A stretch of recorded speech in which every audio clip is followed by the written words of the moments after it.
Trade deal पर किसानों का गुस्सा। 12 फरवरी को उठाएंगे बड़ा कदम। भारत और अमेरिका के बीच हुई ट्रेड डील अब सियासत से निकलकर सड़कों तक पहुंचती दिख रही है।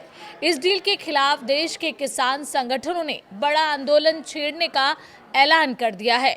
नमस्कार, आप देख रहे हैं न्यूज़ 18 राजस्थान का डिजिटल चैनल और आपके साथ मैं हूं वंदना त्यागी।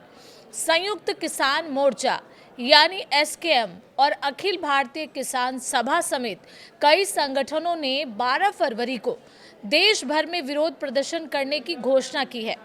दरअसल भारत अमेरिका के बीच हुए अंतरिम व्यापार समझौते को लेकर किसानों में गहरी नाराजगी है। किसान संगठनों का कहना है कि ये डील भारतीय कृषि और डेयरी सेक्टर के लिए खतरनाक साबित हो सकती है। संयुक्त किसान मोर्चा ने अपने बयान में कहा है कि ये समझौता भारतीय कृषि को अमेरिकी बहुराष्ट्रीय कंपनियों के सामने पूरी तरह आत्मसमर्पण करने जैसा है। एसकेएम ने यहां तक कह दिया कि सरकार ने किसानों को भरोसा दिया था कि कृषि और डेयरी क्षेत्र को मुक्त व्यापार समझौते से बाहर रखा जाएगा, लेकिन ये डील उसी दावे के खिलाफ जाती नजर आ रही है। किसान संगठनों ने केंद्रीय वाणिज्य मंत्री पीयूष गोयल के इस्तीफे की भी मांग की है। उनका कहना है कि अगर इस समझौते पर अंतिम रूप से हस्ताक्षर किए गए तो देश भर में इससे कहीं बड़ा आंदोलन होगा। वहीं संयुक्त किसान मोर्चे के गैर राजनीतिक गुट ने भी साफ कर दिया है कि वो बड़े स्तर पर विरोध की रणनीति तय करने के लिए जल्द बैठक बुलाएगा।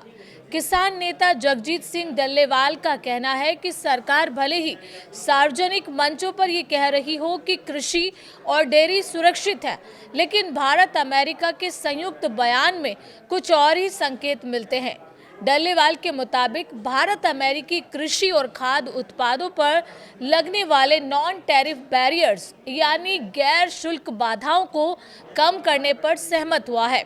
अगर ऐसा होता है तो भारतीय बाजार अमेरिकी कृषि उत्पादों के लिए खुल जाएगा, जिसका सीधा नुकसान देश के किसानों को झेलना पड़ेगा। अखिल भारतीय किसान सभा के नेता कृष्णा प्रसाद ने भी इस डील पर चिंता जताई है। उनका कहना है कि समझौते के तहत सूखे डिस्टिलर अनाज, पशु चारे के लिए लाल ज्वार और सोयाबीन तेल जैसे उत्पादों के आयात की अनुमति दी जा सकती है, जिससे घरेलू कृषि और डेयरी सेक्टर पर दबाव बढ़ेगा। कुल मिलाकर भारत अमेरिका ट्रेड डील अब सिर्फ कूटनीतिक मुद्दा नहीं रही, ये किसानों के लिए रोजगार, आय, भविष्य से जुड़ा सवाल बन चुकी है।